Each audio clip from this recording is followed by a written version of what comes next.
जी क्या क्या उपलब्धियां हैं और किस किस तरह के आगे आने वाले टाइम में पूरी होंगी?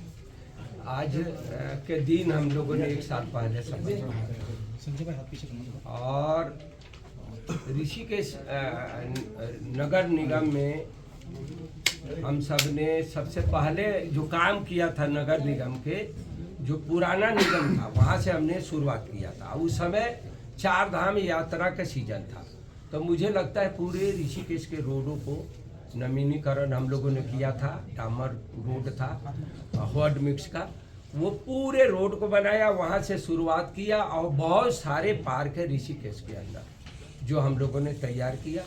अभी एक रजत जयंती पार्क है जो 2 करोड़ से ऊपर का पार्क है, उसको तैयार कर रहे हैं। जैसे आपने देखा होगा बहुत एक रोड था, बहुत बरसों से ऋषिकेश में कई लोग आए गए और उन्होंने नहीं बनाया, उसको हमने परशुराम चौक का रोड को बनाया।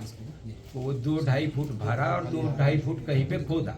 वैसे कई निर्माण किया हमने। एक शहीद स्मारक पे रोड है और कभी किसी ने नहीं बनाया, वहाँ से हमारे बड़ी वाहन जाना है लाल पानी बीट, जहाँ पे हमारे पूरे ऋषिकेश के और कई क्षेत्रों का कूड़ा आना है, वहाँ पे उस रोड को भी बना रहे हैं हम लोग, वो भी अंतिम पे है। ऐसे बहुत सारे काम है जिस पे कर रहे हैं। आप देखेंगे कि स्वच्छता पे आज जो ऋषिकेश नगर निगम में है वो काम पहले नहीं था। हम सब ने 39 गाड़ी एक बार संचालित किए थे पूरा वाहन को, जिसमें 2 ट्रैक्टर, 1 जेसीबी और भी कई उपकरण है जो हम मंगा रहे हैं, उस पर काम कर रहे हैं। अभी आप देखेंगे तो जो अभी पिछले बरसात में चंद्रभागा नदी में बहुत बाढ़ आया और उस बाढ़ को देखने के बाद ऐसा लगता था कि दोनों साइड के बस्ती जो है कटने वाला है। हमने उस समय से सरकार में बहुत सारे भागदौड़ किया, सरकार में माननीय पुष्कर सिंह धामी जी से भी वार्ता किया, कई मीटिंगों में कहा हमने कि यहाँ पे तटबंध के बहुत आवश्यकता है, आस्था पथ की बहुत आवश्यकता है। एक आपने देखा होगा कि आस्था पथ आप बैराज से चल के और राम झूला तक जाएंगे और बीच में चंद्रभागा नदी में जब बाढ़ आता है तो दोनों साइड लोग रह जाते हैं, बीच में नदी आता है। हमने इस मांग को भी रखा सरकार में और मुझे लगता है माननीय पुष्कर सिंह धामी जी ने सुना और मुझे लगता है कि वो पुल जल्दी बनेगा। उस पुल पे भी काम हो रहा है, तो वो चंद्रभागा जो हमारे जो चंदेश्वर मंदिर है वहाँ से और उधर रामानंद घाट ये कनेक्ट हो जाएगा, जुड़ जाएगा। ऐसे कई सारे काम है जिस काम हो रहा है। ये आस्था पर जो बता रहा हूँ, जो तटबंध बता रहा हूँ, इस पे भी काम हो रहा है। और मैं आपको ये चीज़ जरूर बता सकता हूँ कि जो नीचे है चंद्रभागा नदी जो है, वो जो नीचे है वो महंत जी का जमीन है, वो नदी उनका है, तो उनसे भी हमने एनओसी लेने के प्रयास किया, उन्होंने दिया है। तो इस पे हम काम कर रहे हैं कि ये कहने का न रह जाए विभाग में कि एनओसी नहीं है और हम नहीं कर पाए। तो इधर एनओसी का काम कर रहे हैं, उधर सरकार से मांग रहे हैं।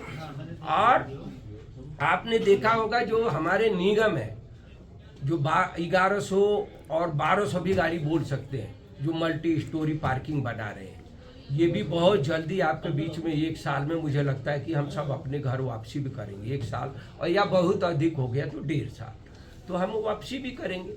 तमाम जो शहर हित जनहित का काम है, नगर निगम ऋषिकेश के जो काम है उस पर हम सब बहुत उस पर है तत्पर है और सुचारू रूप से जो काम चल रहे हैं वो चलता रहेगा। अन्य बहुत सारे मांग हैं सरकार से जो ले रहे हैं। अब मुझे ये बोलने में कहीं दिक्कत नहीं है, पूरे उत्तराखंड में 11 निगम है और 11 निगम में अगर कहीं ज़्यादा काम होना है वो ऋषिकेश नगर निगम में, क्योंकि ये अधिक बात ये हम नहीं बोलेंगे, पर ये जरूर बोलेंगे अभी 1 साल के अंदर लगभग 250 करोड़ रुपया तक का काम हुआ है। इसमें सहयोग हमारे माननीय पुष्कर सिंह धामी जी का है और केंद्र सरकार में माननीय मोदी जी का है, जिसमें एनकेप के थ्रू पैसे आ रहे हैं, वर्षा जल के पैसे आ रहे हैं, कई सारे योजना है जो केंद्र सरकार से मिला है।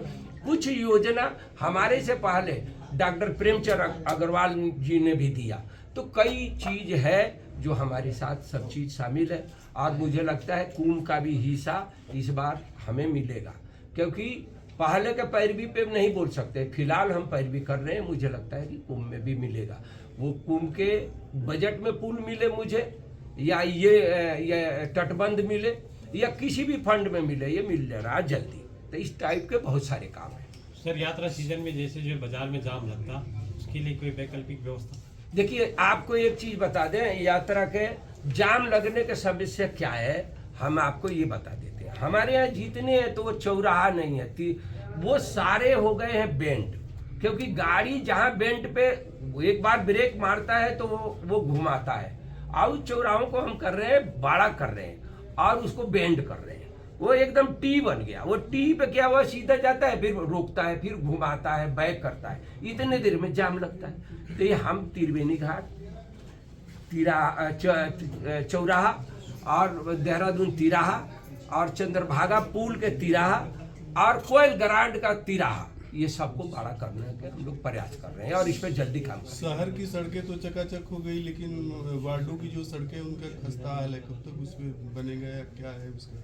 नहीं पंडित जी, वार्ड के आपको एक चीज जानकारी दे दें, आप लोग भी ध्यान रखिएगा और एक जरूर हमारा भी सहयोग करना है। आप लोगों ने अभी 547 करोड़ के भूमिगत तार होने जा रहा है। आप ही लोगों के चैनल पे मैंने कहा था चुनाव में कि ये तार झूल रहा है, ये भूमिगत होगा। हालांकि एक बार को डॉक्टर प्रेमचंद अग्रवाल सोच रहे थे कितना लंबा फेंक दिया, पर भगवान कहीं ना कहीं सुन लिए। 547 करोड़ के लागत से भूमिगत तार हो रहा है और अन्य बहुत सारे योजना है जो अभी हो रहा है। कुछ काम तो हम लोग रोक रहे हैं कि ये भूमिगत तार भी हो जाए। जितने केबल ऊपर चल रहा है, आप देखिए ना कितना दुर्घटना होता है। 11,000 लाइन जा रहा है, हम अभी क्या हो रहा है 420 वोल्टेज, 11,000 वोल्टेज, 33,000 वोल्टेज अंडरग्राउंड हो रहा है।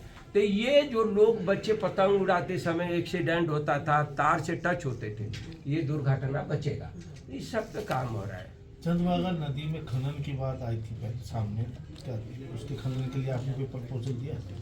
नहीं, प्रपोजल तो नहीं दिया, पर खनन होना चाहिए, क्योंकि नदी अभी क्या होता है, ये जो रेत है भरते भरते ऊपर आता है और खाली होता है तो वो उसका गहराई बना रहता है, तो खनन होना चाहिए।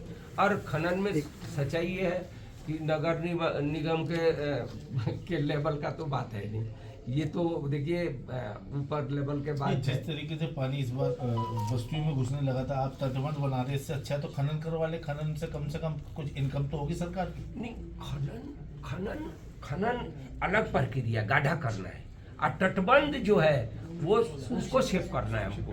वो दोनों खनन होने से तब नीचे कर देंगे, पानी गहराई में जाएगा, पर तटबंध होना जरूरी है। जो अभी बाढ़ दिखा रहा है, आप देख रहे हैं, अब केंद्र सरकार उत्तराखंड राज्य के लिए काम कर रहा है। जो अभी आपने आपदा पहाड़ों में देखा, यहाँ देखा आपने, तो इसलिए इस पे ये होना जरूरी है, बस्तियों को सेव करना जरूरी है। सर, एक समस्या और है, एक कांवड़ के समय पे जो ट्रैफिक नियमों का उल्लंघन होता है तो उससे आम जनमानस को काफी परेशानी होती है। नहीं, तो उसके संदर्भ में क्या? इस बार सख्ताई और होगा इस पर, क्योंकि जो बाहर से लोग आते हैं, श्रद्धालु उसमें होते हैं, पर कुछ वैसे आ जाते हैं जो श्रद्धालु नहीं होते, उनको थोड़ा सा मतलब किसी भाषा में कहें तो परेशान करने आते हैं। तो उस पर कोई थोड़ा सख्ताई बरतना है इस बार। चलो।